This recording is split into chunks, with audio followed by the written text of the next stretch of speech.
বিভিন্ন দাবিতে সচিবালয় ঘেরাওয়ের জেরে শিক্ষার্থীদের সঙ্গে সংঘর্ষের পর আর কাজে ফেরেননি অনেক আনসার সদস্য। ঢাকার 4টি থানায় করা মামলায় 420 জনের নাম উল্লেখ সহ কয়েক হাজার জনকে আসামি করে আতঙ্কে বাহিনীর সদস্যরা। তবে আনসার সদস্যরা শিগগিরই আগের পোশাকের বদলে নতুন পোশাকে মাঠে ফিরবেন বলে জানালেন আনসার ও গ্রাম প্রতিরক্ষা বাহিনীর মহাপরিচালক মেজর জেনারেল আব্দুল মোতালিব সাজ্জাদ মাহমুদ।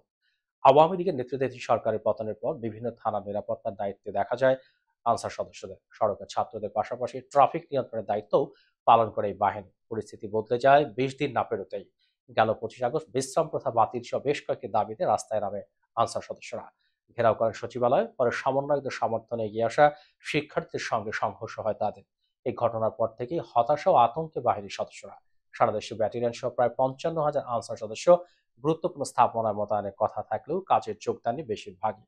বিক্ষোভের সঙ্গে ব্যাটালিয়ন সদস্যরা জড়িত নন বলে জানান বাহিনীর DG major general Abdul Motaleb Sajjad Hossain. তবে বিভিন্ন প্রতিষ্ঠানের সদস্যদের ফেরার প্রশ্নে কথা বলতে রাজি হননি তিনি।